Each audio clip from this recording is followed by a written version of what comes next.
पाकिस्तान के शहर कोयटा के करीब एक जोड़े की मोहब्बत को गैरत के नाम पर मौत के घाट उतार दिया गया। बानो बीबी और एहसानुल्लाह ने अपनी मर्जी से शादी की, लेकिन खानदान वालों को ये मंजूर ना था। एक वीडियो में बानो ने कत्ल से पहले कहा था, 7 कदम चलो फिर गोली मार देना, और फिर गोलियां चलती हैं। दोनों को मार दिया जाता है। वीडियो के वायरल होने के बाद 11 अफराद को गिरफ्तार किया गया, जिनमें एक कबायली सरदार भी है। पुलिस का कहना है कि इनके कत्ल का फैसला एक जिरगे ने किया था।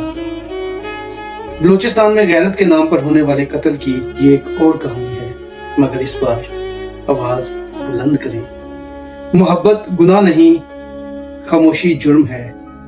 आवाज बुलंद करें। किसे खबर थी कि चाहत का अंजाम ये होगा, किसे खबर थी कि चाहत का अंजाम ये होगा। खून बहेगा और फैसले जिरगे करेंगे।